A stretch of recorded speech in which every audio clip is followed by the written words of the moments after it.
Hey, everybody, and welcome to this episode. Today, we are going to be talking about Google shopping ads and how you can use them to increase your sales with your e commerce store.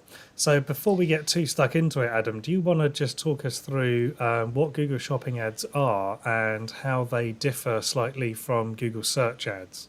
Yeah, I think it's a really they look so similar almost in search when you see them that you as a e-commerce store owner, it's very easy to think it's going to be a similar or quick thing to set up, and especially a lot of people I've spoken to want to go for Google Shopping ads because it's so visually appealing and looks kind of so enticing. They don't really understand the risks behind it or the kind of complexities. So, just very simply, well, I say simply, I might end up going into a lot of detail here, but we'll see how we go. With Google search ads, they appear at the top and they are text. You can bid on those based on the keyword. So if I'm selling a red cushion, I can put in only to show this search ad when someone types in the word red cushion. Done. Nice and simple. With Google Shopping, you've got your website, you've got Google Ads. Between those two things, there is a thing called Google Merchant Center. That is where your feed from your product store, from your e-commerce store, so like WooCommerce or Shopify, goes into the Merchant Center, and that then reads all of your products and it kind of understands what all of your products do. From there, you then push it from the Merchant Center into Google Ads, and then you manage your advertising through Google Ads as you would normally, based on products, and you can kind of start doing the filters and adjusting budgets, etc. within ads. The main reason that's different is because within that feed that sits in Merchant Center, that is what Google is using to then display your products. It is understanding your product feed and trying to gain as much information as it from gain as much information as it can from your feed so it can give the best experience to the customer in theory. What that looks like in kind of practice is that if you're searching for cushion or blue cushion or pink cushion or I don't know, outdoor cushion, your product of red cushion, if your product feed isn't set up correctly enough, isn't accurate enough, and doesn't have enough information, it will appear for all of those other terms that are relevant, and you will be spending money on those terms. And the only way to then reduce that spend is by excluding those keywords manually. So I think that's where the kind of the real core difference is that in search ads it's very easy to target certain keywords where you go, I only want to appear 10 times a month for the term red cushion. In Google Shopping, because it's trying to put your product in the right place at the right time automatically, you get a lot of noise, and therefore you will appear for every cushion term rather than red cushion specifically. I hope that makes sense and isn't too overcomplicated. Yeah, I think that's a really good explanation because I think what we've seen is a lot of people who are drawn to Google Shopping, mainly I think actually by seeing the results themselves. So a lot of store owners will see Exactly. the results when they're searching for other things and think, "Oh, I want a piece of that. How can I get in with that?" They then go to the sales website, which is all about the results. That's all about, we'll show these ads when people type it in. Dooby dooby doo, make it sound very simple. But what they're missing out crucially in that sales and marketing drive is the fact that you have to battle through Google Merchant Center. So, Yes.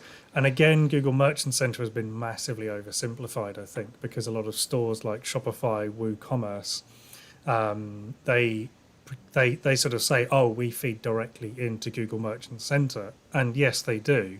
The problem is they also feed all of the nonsense into Google Merchant Center, which then in turn means that you then get that situation you were talking about with the cushions, the cushion search, because your feed is full of the wrong thing. Hmm. So I think where we've seen people struggle with Google Shopping ads is the fact that actually the products are really well optimized, the conversion page is really well optimized. They're just spending so much on these shopping ads because they just appear for everything, and Mm. actually it's all to do with the feed. So from what I've seen, essentially from our side, is that actually if you can manage the feed, you can manage the spend, because the feed really is the gatekeeper. As you say, it's that sort of lookup table that Google is using every time someone does a search. It's comparing it to all that data. Exactly, yeah. And I think within Merchant Center, there's quite a lot you can do to start enriching those products and enriching the feed. So if you can tell Google within Merchant Center, say if your product title contains the word red, that the color of that product is red, and stuff like that will start helping automate and refining it down. But I think for most store owners that are looking at Google Shopping visually, as you say, themselves in search and going, I want a piece of that, that kind of complexity and that level of just manual work is far beyond what they think is necessary or required to kind of get involved with it. Um, Another thing I think, I'd like to hear your kind of opinion on this in terms of an approach, if you are using shopping ads, a way to kind of battle that is just to pick one product and just rather than try and display your entire collection, just if you've only got £10 a month, or not £10 a month, £100 a month, say, to put towards a certain product in Google Shopping, that you just pick one product to display and to show, rather than trying to do your entire catalogue, where then your £100 is then going to be split out over 10,000 products. Yeah, I mean, I think that is the thing. Budget, really, it eats budget very quickly. What we do with our clients is we use a feed manager to work out which products to display, and we base that on a profitability calculation. So we work out the profit margin roughly for the whole store, and then we look at the sales price, then we look at the bidding price, and we work out whether bidding on that product is going to make a profit. If the feed manager determines that there is a profit to be made, then that gets entered into Merchant Center. If it doesn't, it's just removed from Merchant Center. And I think if you've got maybe under 50 products, you don't need a feed manager to do that. You can just do that yourself in Merchant Center. But also if you're changing your prices quite a lot, or if you've got in and out of stock, that kind of thing, Merchant Center or a feed manager for Merchant Center is really required to make sure you don't go through your budget really quick. But yeah, I would agree. If you want to start small, I would just try maybe, 5 or 6 products from a range that are all quite similar. And then, yeah, manage the feed through that and see how you go. And then you can just gradually add things. Because obviously, if you are making a return, as long as you're measuring the conversions, which you should be with Google Ads and shopping ads, obviously being the same link into analytics and therefore back to the ads manager, you should be able to see exactly your return on ad spend and your return on investment. One thing we've started doing for clients is to actually show them what the end profit was. So when we can get the cost of goods sold, we then add that in. We then also add our management fee and the amount they spent on ads. And we can actually leave them with a net profit figure for the month or the week, whatever they need. And we can also then show them what the cost of us and Google running those ads for them was as a percentage of sales, which is really good. I mean, that gets into kind of like pleasing your accountant level figures. But if you're justifying maybe £5,000 or £6,000 a month on shopping ads, which is probably what you're going to be spending to do your whole catalogue realistically, however, if that's returning you £50,000, £60,000 worth of sales, then you're, the numbers add up really quickly as long as you've got a good margin. So I would say if you're going to start with Merchant Center, you really need to know your numbers. You need to know your costs. You need to know really what's involved and also what you're aiming for. Is it a higher conversion rate, or are you looking to increase conversion rate, because that's probably not best done with ads? Are you looking to just increase your average order size? Again, these are all things you need to be doing store side. If ads get you the traffic, there's still more to do on the actual sort of storefront side as well as the ads. I think that's a really good point, is the fact that Google Shopping is actually really powerful when it's done correctly. But the risk is that to kind of get to that point where it is going to be deployable at scale successfully and profitably is going to take a lot more work than I think a lot of store owners, at least that I've spoken to, have appreciated for. And it is just being kind of practical with that and kind of going, okay, Google Shopping is great, but it's not a panacea that maybe it has sold as sometimes, and it will actually take quite a bit more effort to kind of get to that point. And especially if you are not managing it yourself, but you're managing it through like a third party, either a freelancer or an agency or someone else, you need to make sure that they have Google Shopping experience, not just Google Ads experience. And I think there's a big difference between the two, in that because Google Shopping is so much more nuanced and it's going to take a different skill set, it needs someone that's kind of seen it before and knows those figures, as you say, of like cost of goods sold, and putting all that information in, and margins and etc., so that you can really work out if you can afford to lose those 10% of clicks on irrelevant words that are always going to be present maybe, but overall the account's still profitable. Whereas on search ads, it's much easier. because a lot of businesses are going to be running accounts that are hundreds of pounds a day. So you need to have that data making decisions for you, preferably automated if you can, because ultimately, if not, you can very quickly spend a lot of budget on awful clicks. Yeah. I mean, would you say that Google Shopping, and this is purely because I don't really have that much experience with it in terms of recent accounts or variety of accounts, do you tend to see that the cost per click in shopping is higher than Google search, or does it not really correlate? It doesn't particularly correlate. So an Okay. organic search and a shopping search, there is a different, it seems to be a different level of pricing. Yeah.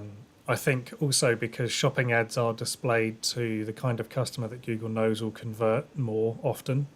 Right. So people who don't often click on ads and then make a purchase, it doesn't show as often too, or it shows lower price point products. So it sort of experiments with users to find their sweet spot for making impulse purchases. Yes. Okay. So yeah, it might show eBay links more than it will do a John Lewis link or something like that. Yeah, exactly that. Yeah, and I Yeah. think also one other thing that I wanted to mention was because Google has made an announcement in probably the worst way it could by saying that Google Shopping ads are now free. Yes. And what they mean by that is exactly the opposite of what they've told everybody. So they've gone out and said, "Oh, you're now eligible for free Google Shopping listings." And a lot of people who've been running ads or are even currently running ads have sort of turned around to us and said, "Well, hang on a minute, Google have just said this is free, so why am I still paying for it?" And I think that is a lesson to be learned in how not to announce something to a load of paying customers, is that the thing you're using is free, but it's not free. So essentially what that means is the Google Shopping links that appear at the top are also going to be accompanied now by some listings underneath which are free. So it's a bit exactly like Google Search, where you pay to be at the top, and then underneath it are some, lovingly selected other links that you might find useful. And this, of course, may or may not have anything to do with a recent ruling in the EU, but essentially Google has relented and finally let its other search algorithms show some links below it. So although customers are going to be getting free exposure in the free section if they've already got a really good feed, to be honest, it's going to be like organic search. So it's going to be a little bit like the world of SEO, I think, is going to creep into this feed manager, because even if you're not bidding on ads, you can still use that feed to get free exposure in that page. And then, of course, it's all about using those ads to make sure you're bidding high enough at the top of the page to outbid the bottom of the page free. Yes, exactly. I imagine that keywords will start coming into that as well, or at least with. I know when I looked at Google Shopping recently, previously, it was quite keyword led, where you wanted certain keywords to be optimized in the title that people were searching for it to kind of match it up and stuff like that. So I think that's an interesting point that I hadn't really considered, is that there is going to be a second tier of SEO now, which is more e-commerce focused around that feed and making sure it's kind of well optimized and just tidy for Google to understand. But Yeah, I think I'm hoping that if people have got their product pages well optimized anyway, that should automatically feed into the feed. No, you will still need to set up the feed through Merchant Center to appear on the shopping page. Yeah, true. I'm thinking more if they're on page. I don't know how it's going to work. We won't do this live. Me trying to work out these problems. Essentially, I think the sort of TLDR of the announcement is we've been forced to show some free listings on a paid page, Yeah. so you get some free listings if you're already in our database. They're not going to be scraping pages and including them in free. You are still going to need to use Merchant Center to maintain that feed. Stuff like Yeah. WooCommerce is saying their feed is getting better. From our experience, the WooCommerce feed is 50-50. The Shopify feed is good, but essentially it's rubbish in, rubbish out. So again, as you're saying, if you get your on page sorted, that does make your feed better. But really, if you want to play, you're up against some very well managed feeds, especially in the more competitive market sectors.